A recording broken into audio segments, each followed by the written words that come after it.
Absolute bedlam. Absolute bedlam. Absolute bedlam. Talking about topics and stuff. Absolute bedlam. Absolute bedlam. Absolute bedlam podcast. Who? What? Where? Why? Good evening and welcome to Absolute Bedlam podcast. I have literally just come off of Mindset by Dave's podcast, but I'm going to pretend, because we use this medium called YouTube, I'm going to pretend that this is a brand new interview and I haven't just taken my hoodie off and put it into the void, which is my Zoom background. Quickly as well, before I forget, because I didn't want to flex on Mindset by Dave's podcast. Prime. I've gone and got some fucking bottles of Prime. This shit is hard to find in the UK. So me and my editor John have just done a reaction video and we've tasted it and it's pretty fucking good. So that should hopefully be up on YouTube very soon.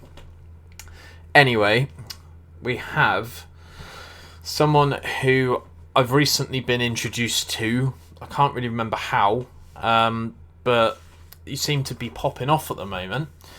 So I thought I'd get you on for a chat, and like I say, I'm willing to do 2 episodes in one night if I think the juice is worth the squeeze, or whatever the analogy is. So we have Mr. Van Man Talks on the podcast. Or the prime is worth the squeeze, as it were. Yeah, that's it, yeah. It's quite a good bottle. Awesome. Thanks for having me on, man. I appreciate it. That's alright, no worries. Did you say your full name is Mark? Yeah. Cool. Right, so Mark, how's your day been? You alright?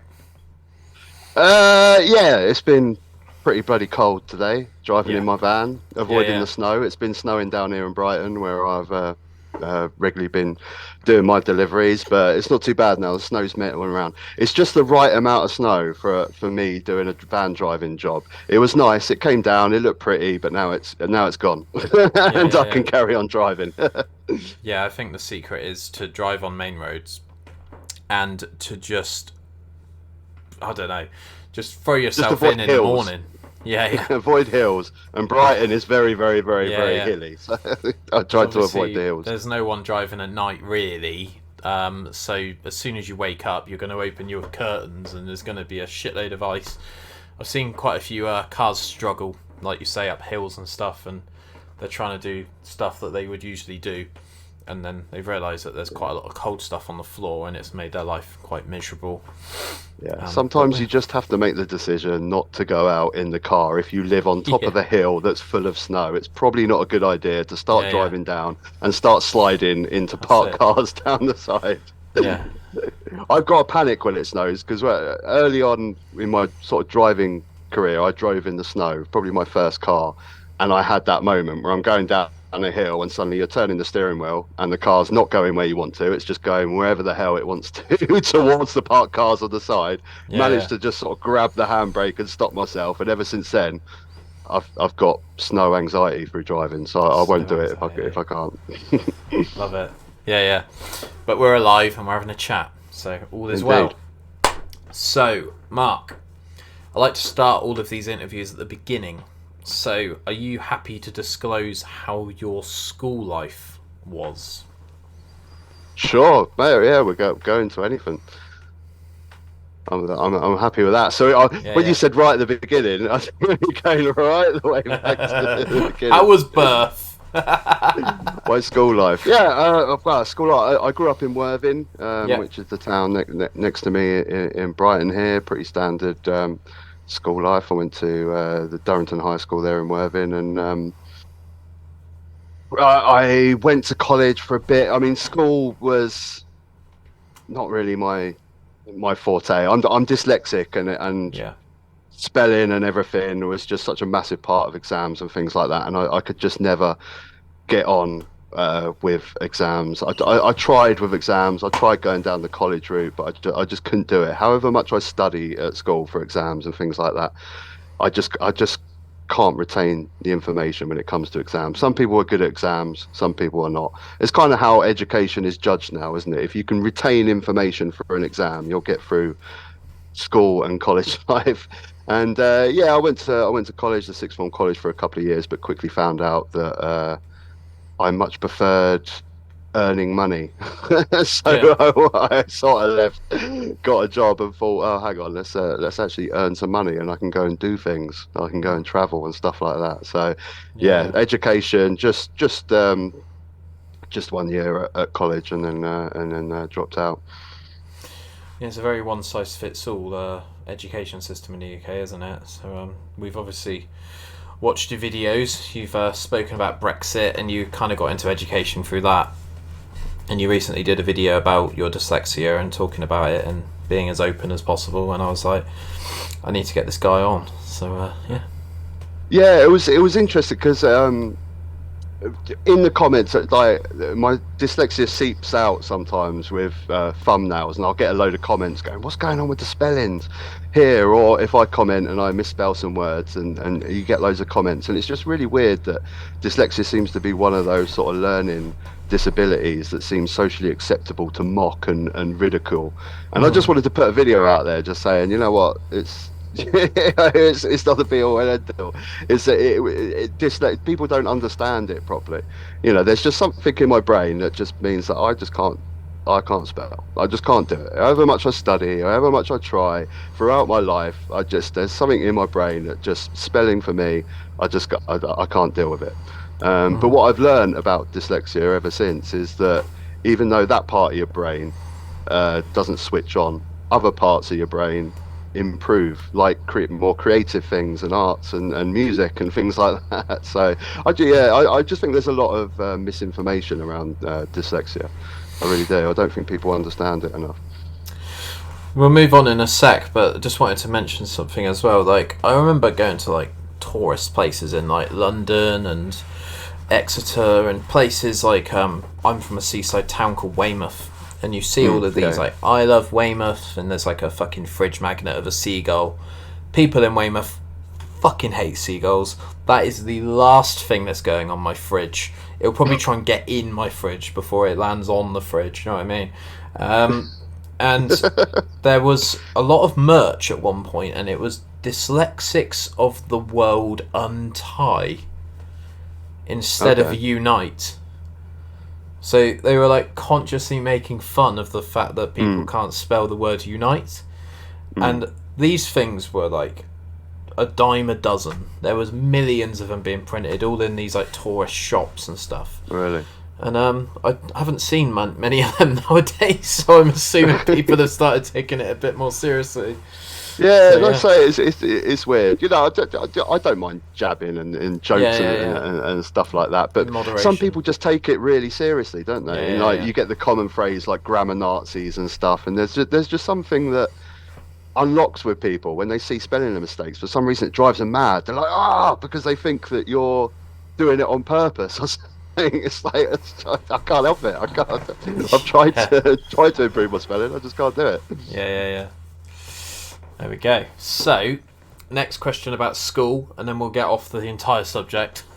Is, can you disclose the naughtiest thing that you can remember doing at school? Oh, Jesus Christ. Apart from the usual smoking and and drinking and stuff like that. Yeah. It's a good question. I think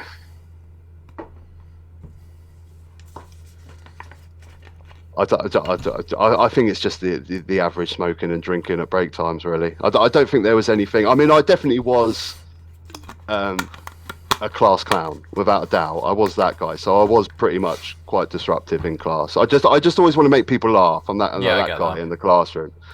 Especially as school's difficult for me. I just always want to make people laugh. So yeah, I was very disruptive, I guess, in class, just trying to take the piss and make people laugh. But yeah, other than that, nothing insane, I don't think. Yeah, until recently, I was very much seen as the person that always had to entertain. I would say the most mental shit at like social gatherings just to get a laugh, and I'm just so glad that those things weren't filmed.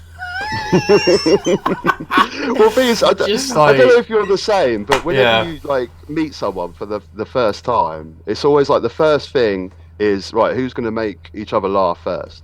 That's what I always find. Whenever I meet someone for the first time, I'm Yeah, like, yeah, okay, I need to make. It's the perfect way to break the ice, anyway, isn't yeah. it? When you meet someone there.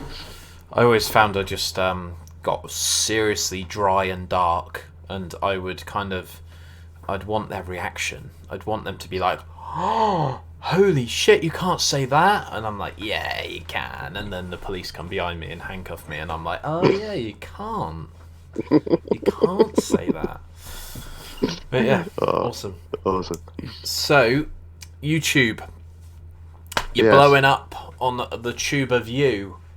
So, what made you press upload on your first video? What made you want to share it to the world? Well, like probably 1,000 other people, I decided to do a YouTube channel during the pandemic, like everyone seemed to do. I guess what made me put upload around the time, I guess it was like 2020 when I first started uploading videos onto YouTube. There was a massive thing on YouTube. There was all these YouTube channels that were getting quite big. I don't know if you know of Alex Belfield, who's just gone to prison recently, actually. And Heard the name. yeah, Sargon of Akkad and Mary Towers. There's a lot of these YouTube channels that I was getting quite frustrated with the time. They're right wing channels, and there's nothing about being right wing, but it seemed to be that YouTube was just had an influx of all these sort of channels that were just doing the same thing. They were getting people angry about stuff that I thought was ridiculous. They're getting people angry about Halifax putting pronouns on their badges, or new Little Mermaid being black, and some student that wanted to take a picture of the Queen down or something, just getting everyone angry about this stuff. And I'm there thinking, all the time you're getting people angry about this stuff, you're completely ignoring what the government are doing right now. The 32 billion pounds that they've just swung down the toilet on test and trace that doesn't work, and PPE contracts, billions of pounds of corruption. And it was just getting me a bit frustrated that everyone seemed to be angry on YouTube for the wrong reasons. And I was just getting annoyed, and I thought, you know what, I'm just going to start talking in my van. And my my first videos were god awful. Yeah. I mean, I was literally just my dash cam sitting in my van, and as I'm driving around, I'll just be talking to it. But then slowly, as the time goes past, you put a little bit of extra effort in. You start adding clips and Yeah, start yeah, putting in a bit of better audio and stuff like that. And basically, I was just angry. I was just angry about government corruption. Um, as you mentioned earlier, I'm a big pro EU guy. I'm very frustrated about the way Brexit's going and things like that. And I just didn't see anyone from, I can say, the working class side that was having these opinions. It always seemed to be the other side. If there was a working class guy on YouTube, he was doing about all the things that I just mentioned, the anti-immigrant stuff, the anti-woke stuff, and all this. And I just wanted to, I thought there was no one from the other side giving that their point of view. So I wanted to start doing something. And people seem to yeah. enjoy it. Definitely. What's your schedule like at the moment? Do you try and upload once or twice a week, or is it more intensive, or is it I'm It's doing it when I want to? it's very sporadic, actually, because it's just when there's a topic I want to talk about, I'll do it. I've regularly been scheduling at least once a week for the last few weeks. I've started doing live streams, which is new to me. I've never really done them before. I've tried to once a week start doing live streams, but with the videos from the van, it's very sporadic. If there's a topic I want to talk about, I wake up one morning and I see something, I go, okay, I'm going to talk about that in the van. Because the beauty of what I do is I do it while I work, so I do my Yeah, yeah. videos from my van when I'm driving around, and I talk about topics. But yeah, live streams I'm doing about one a week, and I'm starting to do some interesting things now, because what I just talked about, where we had this sort of political divide between the left and the right, I've started contacting a few different YouTubers on the other side of politics and getting together and having a discussion, because I think it's something that we don't do enough of in this country. We have this like bit of political divide where we're quite happy to shout at each other in comment sections all the time, but we don't actually talk to each other.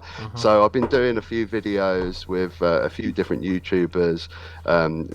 Reverend Simon, that's got quite a lot of subscribers, over 50,000. That Anna I've done live streams with. I have actually contacted your buddy Angry Bootneck that you done a thing with, but I haven't heard anything back. But these are the people that I want to talk to, because I'm guilty of it myself. I mean, I've actually done a video about Angry Bootneck and his in topics, almost a way of to sort of prod and sort of go, you know, let's have a chat.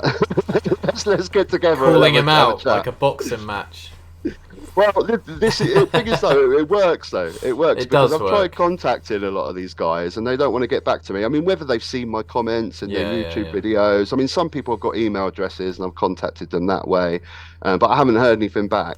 So I've done videos about them and that's got their attention, and then that's how we've ended up actually chatting. So I done one last week where we were talking. Because of my videos that I've been putting up. It's been good. It's been constructive. That's cool. I think the only way really to advance the dialogue and to get good conversations is to have more conversations. Yeah, I couldn't agree more. Telling people to shut the fuck up and sit in the corner, all you're going to do is piss that kid off or that adult off, and you know, even if they don't necessarily have like fully formed, solid opinions on things, I think that's really the only way through, is to open up a dialogue and say, look, this is what I believe. Because of this, what do you believe? And it almost always seems to stem from their parents or their experiences, or, you know, my parents never said that I could achieve anything. And one of two things will happen in that circumstance is, fuck you, I won't do what you tell me, Rage Against the Machine, please don't copyright strike me. Or, no, actually, I am worthless, and I won't ever try to excel at anything. And they can be both quite sad, really. Yeah, we're all a product of our environment, aren't we? Yeah. You know, how we grew up, our surroundings, all form our opinions on life.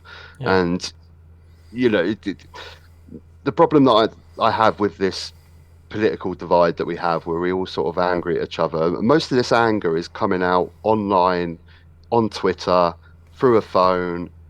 You know, people don't ever have these arguments about politics face to face. Yeah, really, it doesn't happen. It's all online, and I think, you know, so much good can come out of actually talking. Yeah, rather than just being behind a phone screen. People will say whatever the hell they want behind a phone screen. Yeah. The short-term success of tearing someone down. Yeah, there we go. So, I've just got a question from Blue Van Man. Sure. He's a mate. He's a legend. He doesn't actually like being called a legend, but I seem to do it subconsciously. So, after we've spoken about this, we'll talk about music for a bit, because I don't just want to rinse you about your YouTube channel constantly. I'm more than happy about that. So, BVM wants to know your opinion on Meghan Markle going from a third-rate, this is his words, not mine, US TV show, Suits, to marrying UK royalty. What do you honestly think of her? My basic answer for that, probably not the answer that he's looking for, is I could not give a shit. I do not care about Harry, about Meghan, about William, about any of that bullshit. I do not care. Fair enough. I've gone on the royal family before on my videos. I'm not one of these people that actually want to get rid of the whole institution together, because I just think that would just mess up everything. But I'd love to scale it back like they do in Denmark and stuff like that, where basically it's just the king. You know, let's have Charles can have a wing of Buckingham Palace. Yeah, the rest of Buckingham Palace, open it up for all the tourists, the American tourists. They love that stuff. Let them go round.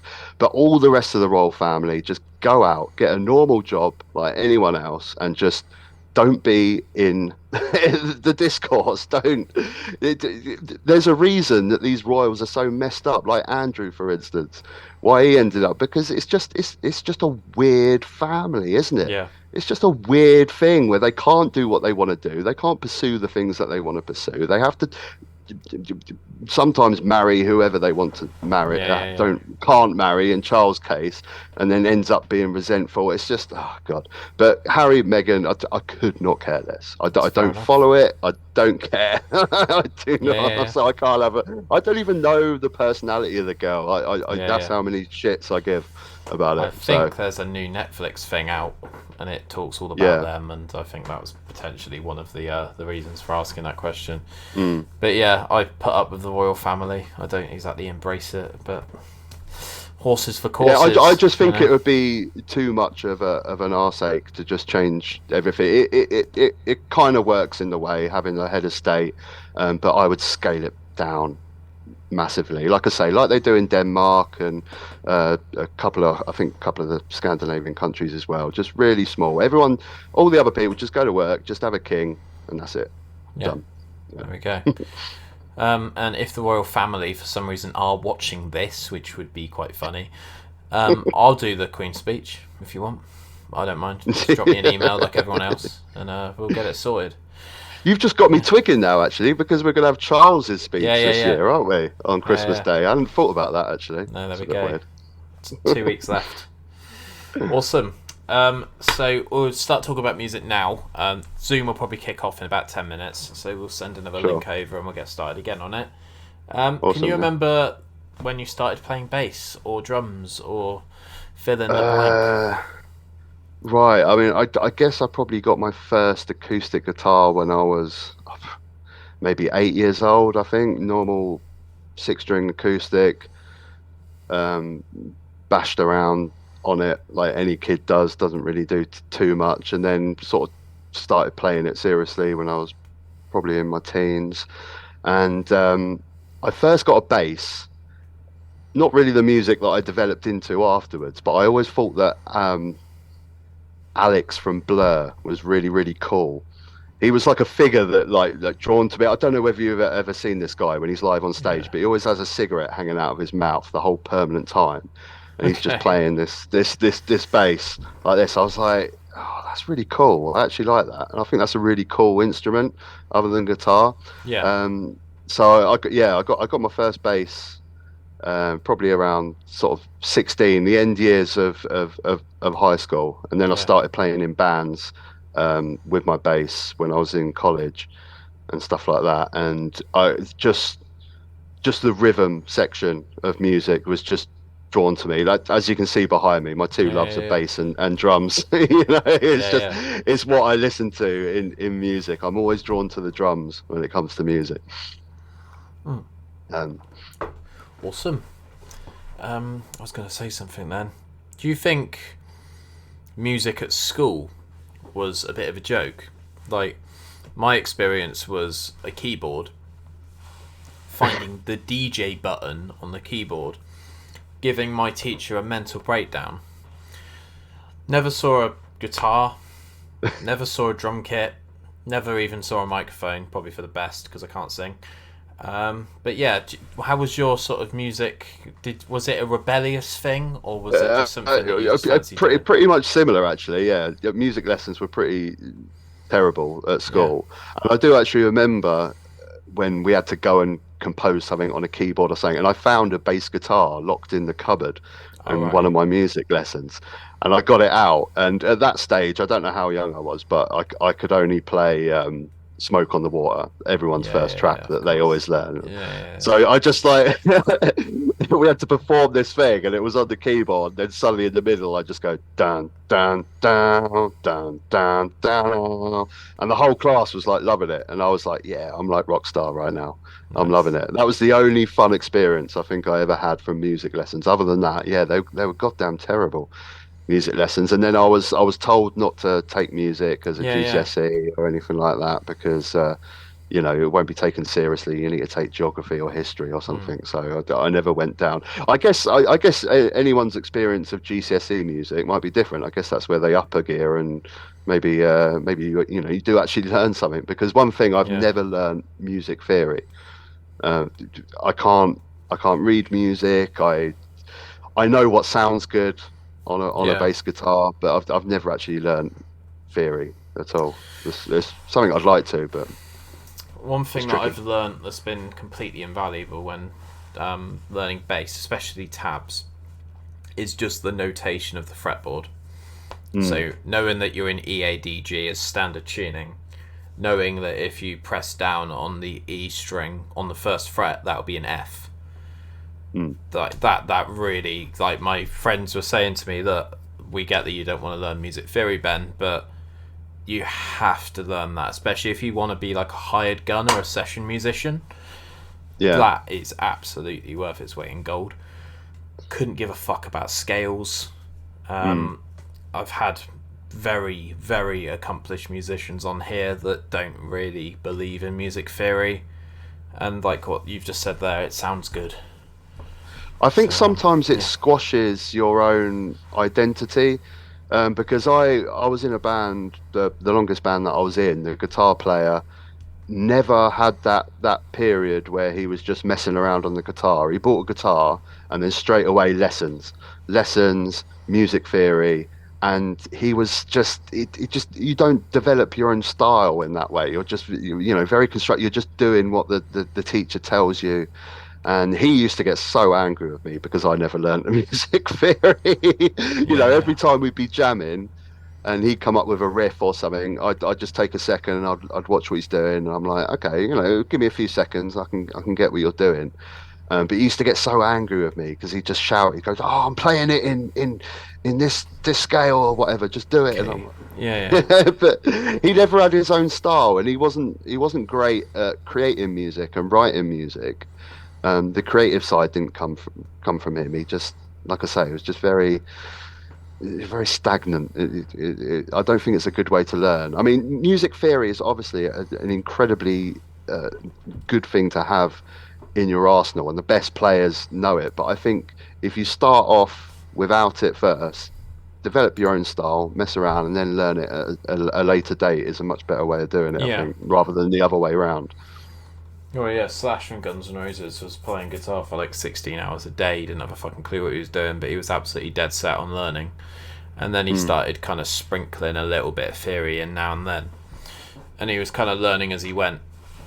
Yeah, whereas I think it's something that just makes your playing better. It just makes you playing better at a later stage. Yeah. All the best musicians are bumming around in their bedroom trying to play their favourite records or whatever, and then later they get the music theory. Yeah.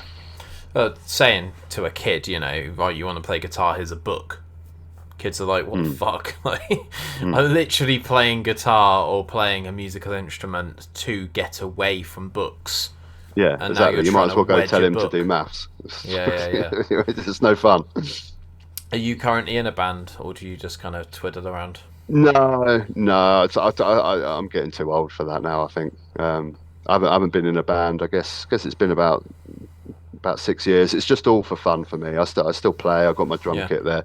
After my bands is when I really got into playing the drums. So again, I don't have any ambitions of joining another band or anything. It's just pure fun. It's a great stress relief for me. If I've had a bad day, I'll stick my headphones on, get in front of the drum kit, and just try my best to play along with what I'm listening to. And I just enjoy it. Yeah, it's just a hobby. I get that. Yeah, awesome. So I'm going to send you a new link in a bit. What can I ask before then? New question. I might bring this into the new year. I'm not sure. Revels. Those chocolate roulette sweets that we eat? Yeah.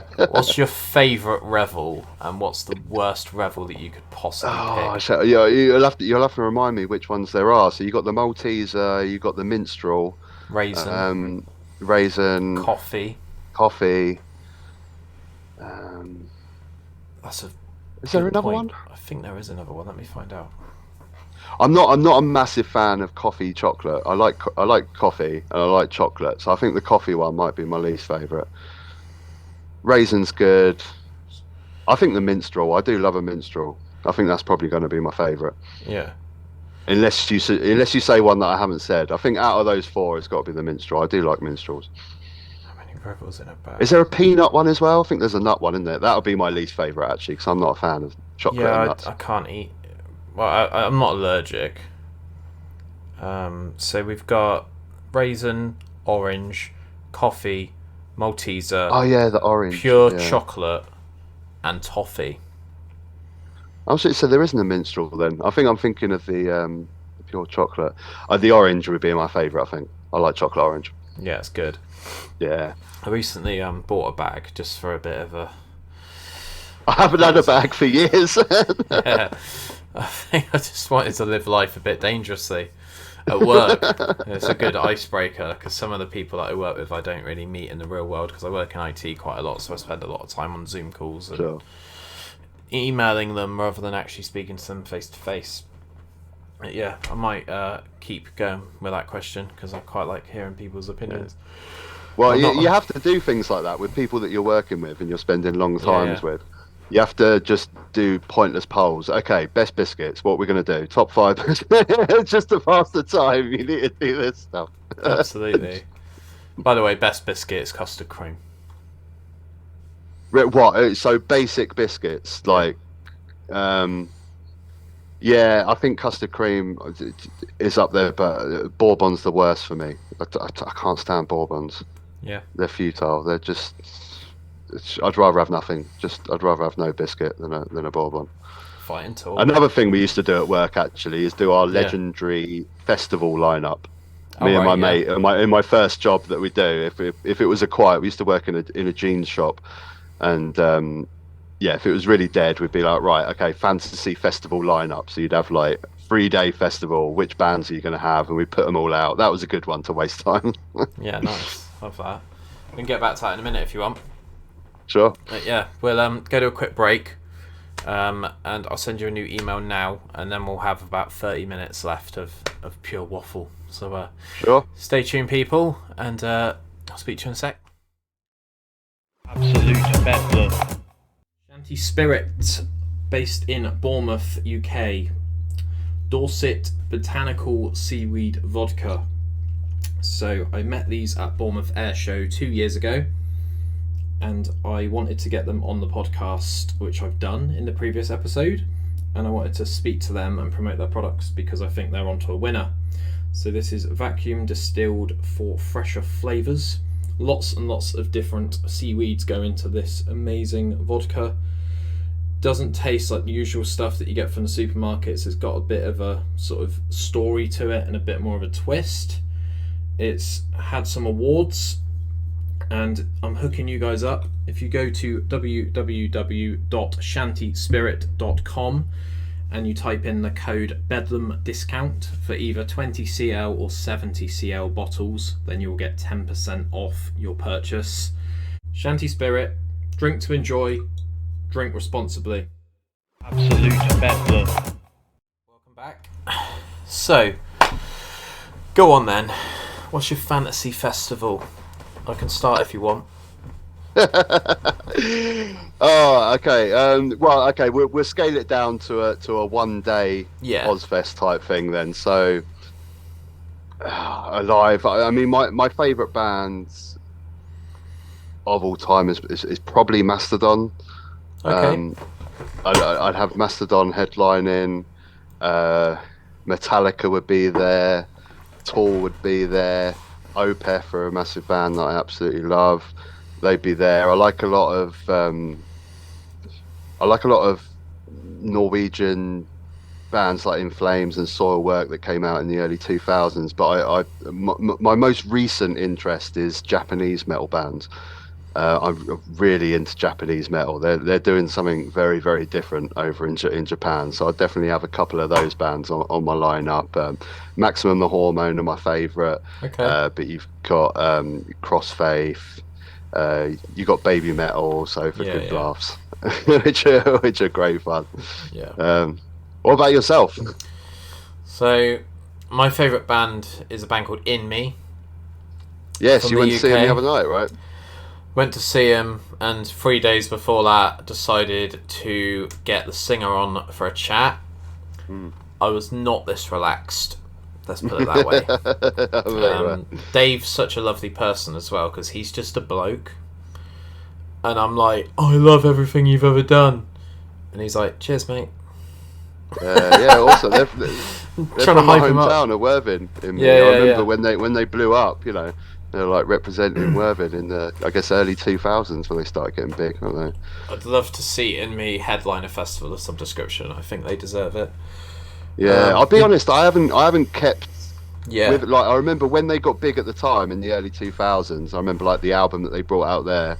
I know pretty well, but I haven't actually followed what they've done since. And yeah, I've seen them live. Seen them live a couple of times when yeah. they They're were playing great. in Worthing.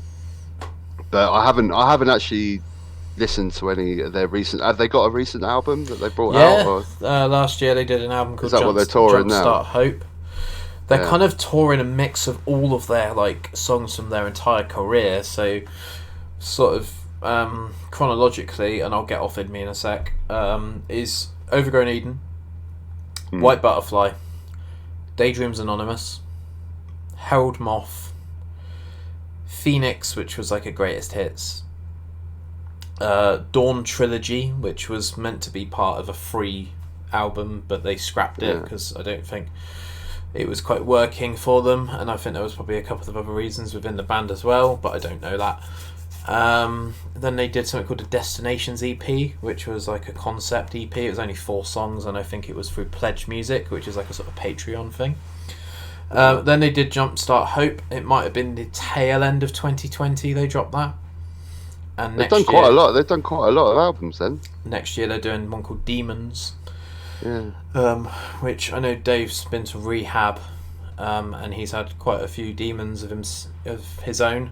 So Oh, really? hopefully I'll be able to help them with some press for that, because I'll drop most things for In Me. I absolutely love them, and I think they're absolutely fantastic. And a lot of people, like what you've just said there, go, bloody hell, they're still going. I'm like, yeah, man, they're insane. They're better than ever. Like Dave's recently put the guitar down and he just sings, and he provides so much more of a stage show because he's got that freedom to move around and stuff, you know. Yeah, it's terrible how many bands like from the early 2000s that you forget about, and if you actually go back and revisit what they've been doing since then, you think, oh, actually they're bloody good. I've done that so many times with so many different bands. Well, I've like, oh my god, they're still making albums, and then you go listen to them, they're like, they're really, really good. I guess that the band that they're touring with at the moment, they're touring with Raging Speedhorn, right? Raging Speedhorn, yep. That's another band that I remember from back in the day, but I have no idea what they've done since, or if it's any good. I've interviewed Jim recently, one of the guitarists. They were fucking good live. I felt a little bit like an hour was slightly too long because it was a co-headline show, All right. co-headline tour, and they really do remind me of Cancer Bats. And there's only so much that I can kind of take on a full vocal onslaught for sort of 55 minutes. Have they Maybe changed I'm their getting style old. quite a bit then? Because I remember I had their first album, their very first album, and they were pretty raw, pretty raw. Yeah, I'd say they're still quite raw. There's a Quite couple similar. of bits. They've got 2 singers, which I didn't realise, and they're both like screamers. Yeah, But yeah. I had a good time. Do you go to many live gigs? Because live music for me is life. It really is. I absolutely adore it. I try to. Weymouth's a bit of a weird, enigmatic sort of area where people don't necessarily know that we exist down here. I've put on bands before, like Funeral for a Friend, Skindred, Sepultura. Awesome. I love Skindred. Yeah, I've done all sorts of stuff. Skindred are one of the best live bands. Yeah, they're great. They're definitely amazing. They're definitely going on my festival lineup. I always go and see them when they come they're to great. Brighton. Actually, I went to see them in Southampton last year because they didn't come to Brighton on their last tour. But you've got, like, I guess sort of near driving distance to you is like Southampton. Yeah. You know, most of the big bands go to Southampton, don't they? Yeah, Southampton, Exeter, Bristol. Because I've been to Southampton to see gigs when they don't come to Brighton. Because Brighton's a bit of a funny one because we're so close to London, the bigger bands don't come to Brighton. If they're playing in London, they don't bother coming to Brighton.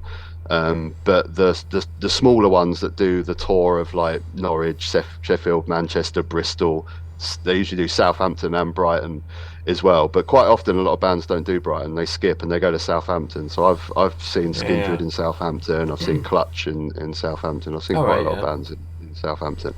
I like that venue there, the main one. What's it called? Joiners. Yeah, yeah, it's a good venue there. They've got a nice little rock metal pub in Southampton that we usually go for a few pints in before as well.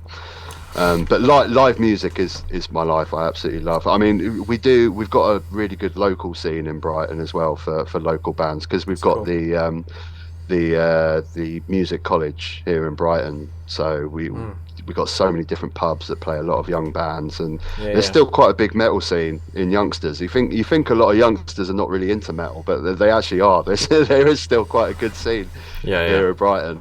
But live music, I just adore live music, and that was my biggest problem during the pandemic, was not having live music. Completely. And I remember the first show that I went to after the pandemic was just mental, because I know everyone was feeling exactly the same thing. We've had this thing taken away from us for so long, and we've all come together, and it was just off the hook. Everyone was going crazy. But it's kind of like I'm not a religious man, but live music is like my church, where I come together with like-minded people, and that's my interpretation of when people that are really into religion and go to church and have that sort of moment.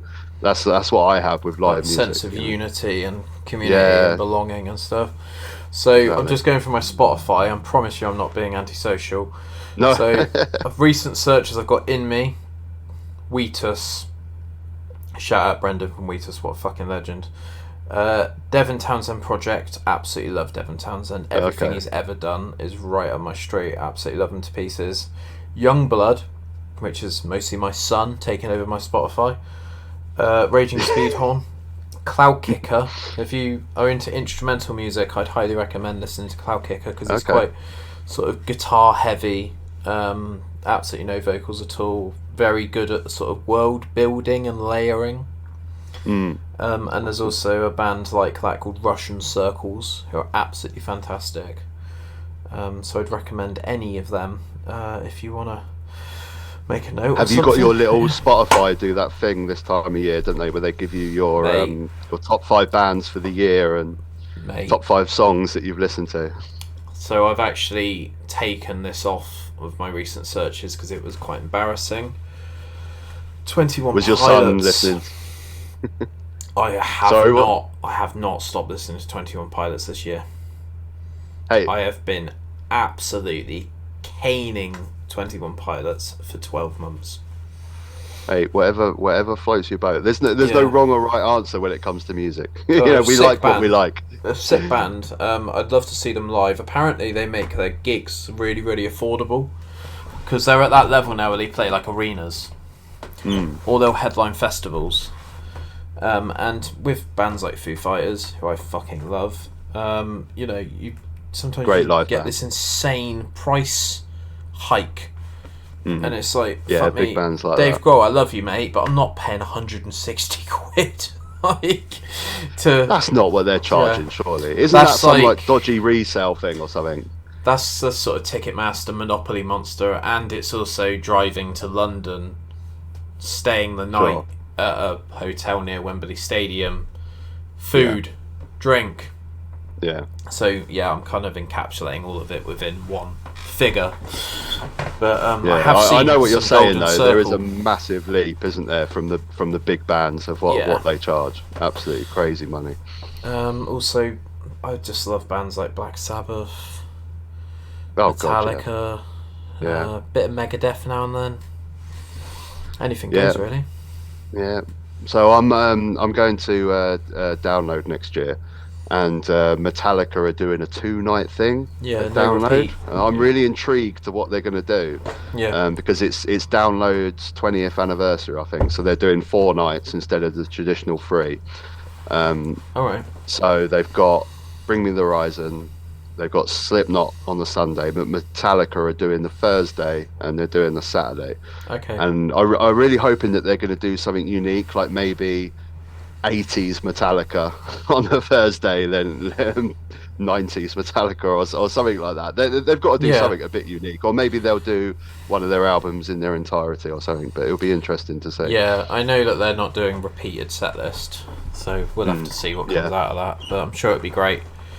It kind of sucks though if you're not a fan of Metallica, because that's like 50% of your headliners straight out. Yeah, I mean, I'm a huge Metallica fan, but I've seen Metallica a lot.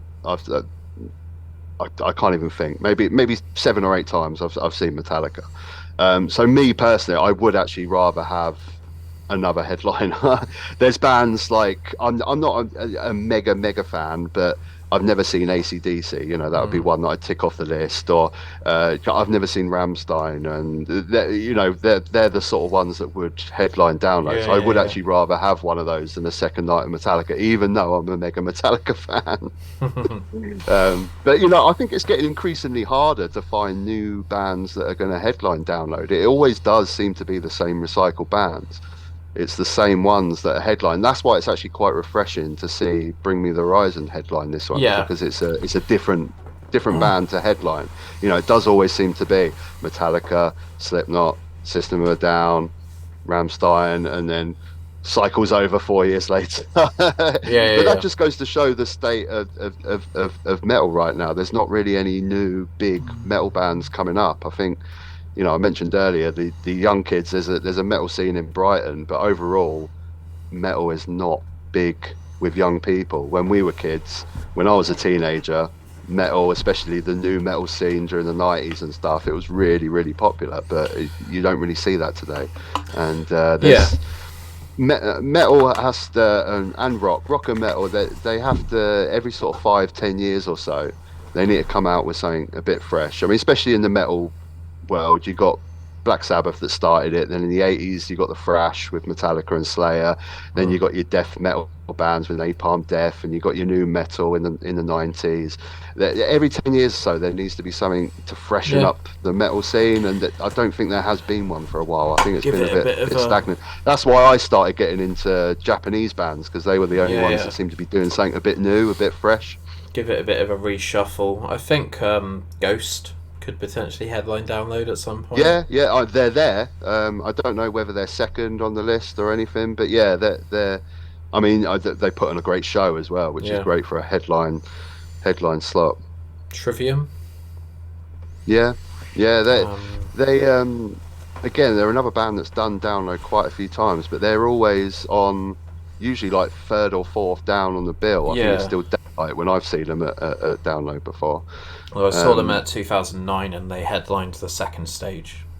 They're always awesome, though. You don't like. I really liked their. I say latest album. I think it came out in 2020. That was awesome. I love that album. But I'm not a mega Trivium fan. But whenever I've seen them live, I've always been super impressed. They're really, really good live. Is that the Catastrophist? Wasn't it something of the Dragon or something? I think. Sure. Their most recent album. I really liked it. They release albums. They release albums quite quickly. I know, like The Sin and the Sentence, The Crusade. Maybe they've released another one since that. In the Court of the Dragon is the one that I was talking about. 2021. Oh right. Is it the Dragon King? No, in the Court of the Dragon was their most recent album. Oh right. It's really good. It's a really good album. In the Court of the Dragon. But Mastodon are one of my favourite bands, and I'd like to see them headline download, but I don't think they're big enough, unfortunately. I think they've headlined the smaller stage, but it would be nice to refresh the lineup there, because it does seem to be the same recycled bands, and I think Mastodon have earned the right to actually they're good. Actually I headline that festival. So do you know any Mastodon on bass/drums? A bit of Brendan and a bit of Troy.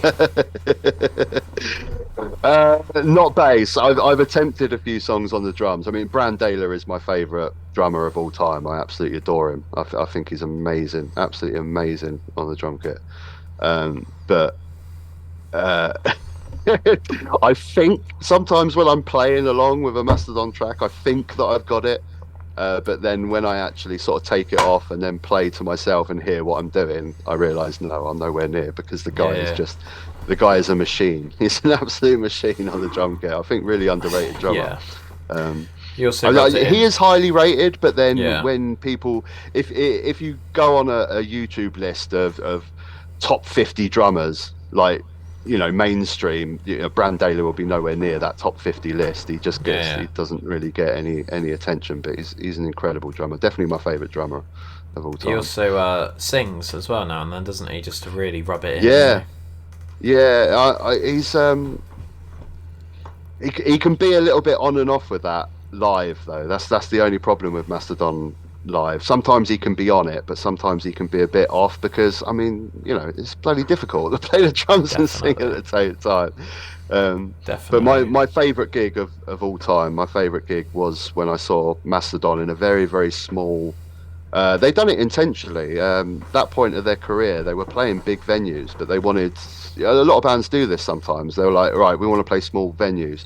Foo Fighters done it in Brighton, actually, where they played the Concourse really small, and they played Crack the Sky in its entirety, which is my favourite Mastodon album. They're real proggy sort of, you know, and they played it in its entirety, and it was definitely the best gig I've ever been to in my life. And the small environment, I mean, I'm right by the stage and I'm looking at these guys and staring them in the eyes as they're playing probably my favourite album of all time as well. It was incredible. Love that. One band I will recommend to you is Enter Shikari, if you like them. I like there was one song of theirs that I was absolutely obsessed with for a long time, and then I checked out some of their other stuff just randomly, and I was liking a few tracks, but I need maybe like their best album to check out. I'd say Flash Flood of Colour is a really good album. It's bugging me which song I was absolutely obsessed with. For it's probably an early one. Is it Destabilize? Oh yeah, that's from Juggernauts, I think. Yeah, Dreads. I love that. So I haven't seen them live as well. They've never been at a festival. I've been there, because I reckon they're pretty good live. I reckon. I've been meaning to see them like 3 or 4 times, but COVID's got in the way. Venues have got in the way. Kids have gotten in the way. But yeah, I think Enter Shikari for you would be a good. Well, they're quite political, aren't they? Yeah, they're like the culmination of both things for you. But they definitely, they say on their like festival performances that they do make music to attack. They don't just like to talk about stuff and then go off stage and get in their private jets and go back to LA. They like to actually mean what they say. You know, they only sell their merch for a couple of quid more than what they get it for. They really do practice what they preach, and I think they're a really good example. Not a lot of bands do that. Yeah, no, completely. Right, so I've got some random questions, then we're going to wrap up, and obviously we're going to promote Mark as much as physically possible, because in the last 40 minutes I've discovered that he's a fucking legend. So, thanks, man. Favourite animal and favourite animal noise? Favorite animal is sharks. I absolutely love sharks. I got a tattoo of shark on my shoulder. I'm big into scuba diving and stuff like that, so shark would be my favorite animal. Animal noise. Do you remember like a couple of years ago where everyone was doing song remixes with goats? Yeah, just screaming. It would be like Miley Cyrus song or something. Yeah, that's my favorite animal noise, a goat screaming. Love it. We've done the Revel question. Is a Kinder Egg a toy or a deliciously chocolate treat with an added bonus of a toy inside of it? It's a chocolate treat with an added bonus, because Kinder Egg chocolate is like no other chocolate. A lot of people slag it off, but I love it. I love Kinder Egg chocolate. So yeah, it's chocolate, shitty toy. Okay, who's the nearest kid to chuck that to? Yep. So it's chocolate with a bonus, definitely. As long as you don't chuck it at them, you just chuck it to them, then it's all good. It's all above board. Baby Bell or cheese string? Baby Bell. Yeah. Camping in a tent or a static caravan for 1 week? Well, when you started that question, I was going to go for tent because that is my festival experience. That's what I'm used to. But for a week, I mean, it's got to be a stag caravan. Hasn't it? Yeah, it It's does. got to. You got to have that comfort. It really does. Now. Yeah, completely agree. Living in a city or living in the countryside? City. I need stuff around me going on. I'd go crazy if I go into the countryside. My wife is from the Philippines, and we go visit her family sometimes, and they live in the middle of nowhere. There is nothing going on, and I love it for about a couple of hours. Yeah. I love peaceful little tiny fishing village where nothing's going on. But after a couple of hours, I'm like, now what? I need to go to the pub. I need to do things. I need to do things. Yeah. And I love living in a city. Like I say, Brighton. I love the music scene in Brighton. I love the city. Chocolate or sweets?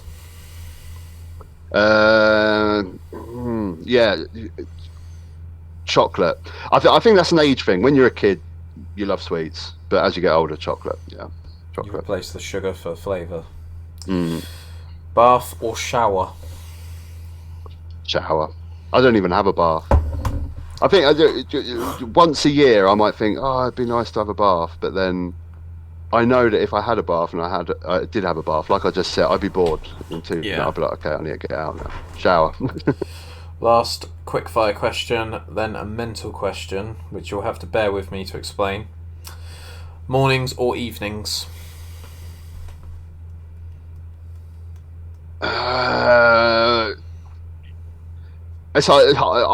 my job, I get up really, really early, so I'm kind of forced to do mornings. But evenings are always more fun, aren't they? That's where the fun is. So evenings. That's when more stuff's going on. And that's when the ice melts and you can actually drive your fucking car without worrying about pressing your brake and going down a hill. Right, so you've done something naughty. This is obviously hypothetical. I'm not trying to bust you on a Zoom call. You have to go to prison. The caveat of that is if you go to prison for 24 hours, you get 10k. It could be either cash or it can be a direct wire transfer that goes into your bank account. Would you be willing to stay in a maximum security prison for 10k a day? And if you were, how long do you reckon you could last and you can come out whenever you want? What a question. So I could choose how many days I do. So I could just do one if I just wanted to grab 10k. Just do an induction and then fuck off. Yeah. Is it a UK prison? UK prison, yeah.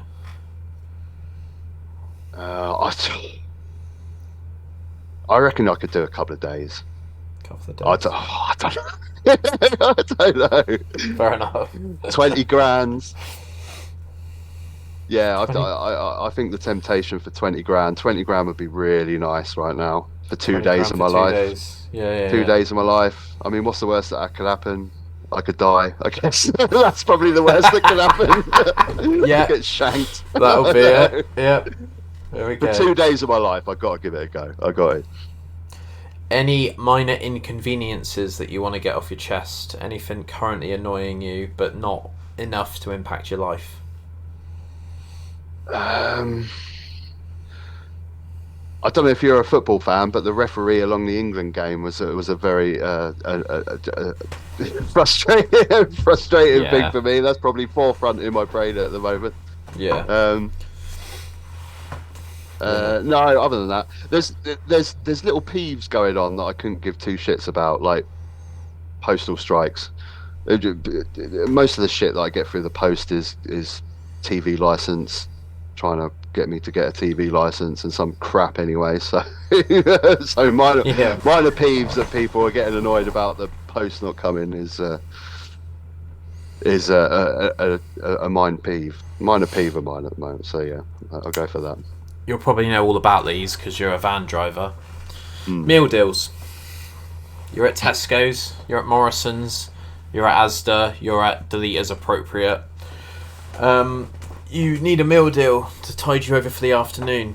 So I want to know what your sandwich / pasta / whatever the fuck meal deals are nowadays. I occasionally get a panini if there's one on offer.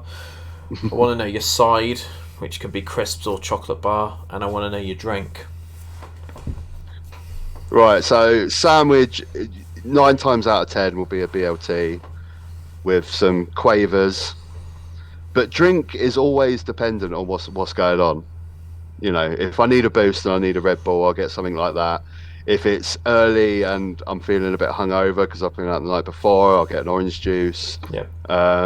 So yeah, those two, depending on depending on what's going on, the orange juice or the Red Bull if I need that boost. But yeah, definitely quavers and a BLT, or sometimes maybe a turkey and stuffing. I'm quite partial to. Yeah, I like that one. I like chicken, bacon, lettuce. That's my go-to sandwich.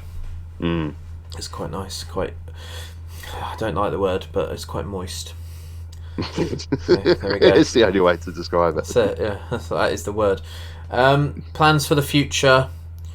What does the next sort of 6 to 12 months look like for you, Mark, in YouTube world and personal world? Well, YouTube. I just want to start doing more like this, like exactly what we're doing here. I enjoy doing my videos in the van, dissecting different topics and stuff like that. But I've really developed a passion for just talking to people and having guests on, which I'm starting to do every week. So I want to develop that more. I want to talk to more people from the political divide, from each sides, and try and open a discourse and try and shut down this political divide that we have in this country. So that going forward on YouTube, that's what I say. I don't really care about views and subs like that. You know, that comes if you're doing good things. Yeah. That'll come. But the more important is the content you're putting out, and Yeah. if it's good stuff. So going forward, personal life. I've got a son that's going into an important time of his life now. He's just finished school. He's going out and getting a job now. So I'm going to navigate him the best I can through life. This very important life, as you know yourself. This sort of time when you just finish school is really important time in your life, isn't it? You've got to make a lot of important decisions, and I'm going to navigate him best I can through that period of his life. So I'm looking forward to it as well. Yeah, kids are innocent usually in this world, so you got to try and steer them as much as you can. Yeah. They grow. How old's your kids? Casper's 9. Okay, mate. 10 next year. Yeah, make the most of it, because that time just flies by. Before you know it, they're a moody teenager. You have to deal with a whole load of different things. Yeah. But every stage comes with its challenges and its benefits and its pleasures. Each stage of their life, but it goes so quick. With Casper as well, specifically in the podcast arena, we did an audio episode a couple of months ago, and we just didn't really think anything of it. It's just outperformed my Billy Sheehan episode, Billy Sheehan, by 100 views. It's just fucking gone, and I've not even really promoted it. This is the strangest thing about weird. YouTube that I find. The stuff that you put out that you don't think is going to do that great ends up being the stuff that does great. I can't figure out how YouTube works and the algorithms. I really don't. It's just I think I know, but then something makes a surprise. I mean, basically with YouTube, if you've got a good thumbnail and a good title and someone clicks on it, as soon as they see it, they're going to push it out to more people. That's how it supposedly it works. Torch. Yeah, that is the main. Comments and likes and stuff like that. But the main thing that's going to push your video out is if 9 out of 10 people click on it when they see it, and the more people click on it that see it, the more they're going to push it out. But you can never. It's so hard to interpret what people are going to click on and what they're not. And sometimes it throws a spanner in the works, and you think the stuff that's not going to go out and do well ends up doing well. It's a really bizarre thing. It really is.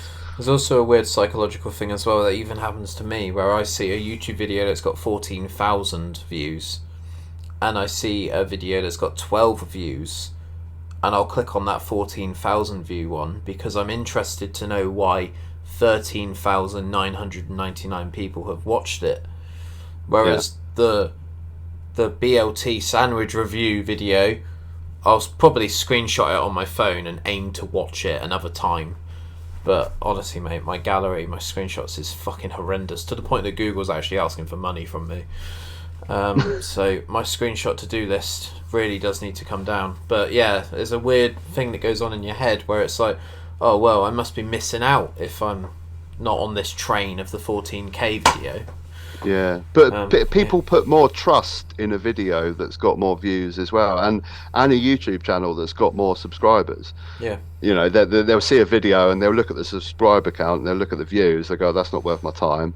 But something with big views and big subscriber counts, okay, it must be good. So that does define people's decisions to click or not. It does. Awesome. Before we go, we've got about 5 minutes left. Is there any channels that you want to give a shout out to? Anyone that's helped you on your journey? And is there any chance that you and Angry Bootneck can have a chat at some point in the future? Do you want me to chat to him for you? Sure. Yeah. I mean, if we'll start at the end there. Yeah. This is exactly what I want to do. This is what I just said. I really want to start talking to people from the other political divide, and you know, we'll have heated conversation. Of course we will. This is what's happened before. But what I've found with every single person that I've spoke to is we will always find common ground somewhere. We'll disagree on a lot of things, but there will be common ground found, and that's the benefit that we take out of it. But yeah, I'd love to chat to him sometime. You know, I'm happy to talk to anyone. Other shout outs, I mean, I've got as opposed with people that have helped me with my YouTube channel, there's a small community of YouTube channels that are quite very anti-Brexit. I guess they're the ones that have sort of shared some of my videos. So you've got a different bias, you've got Max Robespierre YouTube channel, All Shorts, Political X. They're all the sort of ones that are doing similar content to me, and we've all kind of shared and helped each other out on that score. So yeah, those ones in particular. Nice, fantastic. And last things last, have you got any questions for me at all? Anything you want? Well, I'll finish up by saying thanks for having me on. I've really enjoyed it. I've really enjoyed chatting to you. You're a really nice guy. We've obviously got some similar tastes in music and different things to talk about. I'll throw the same question at you, I guess, that you threw at me. What do you want to see going forward with what you're doing with the podcast and everything? I want a sponsor that just gets this, because I've got some really good sponsors at the moment, but I've had some in the past where it's been a bit of a square peg in a round hole. And I'm like, is there any chance that I could have like 30% off my next order? And they're like, what are you on about? And I'm like, I'm literally promoting you on my Instagram every single opportunity I get.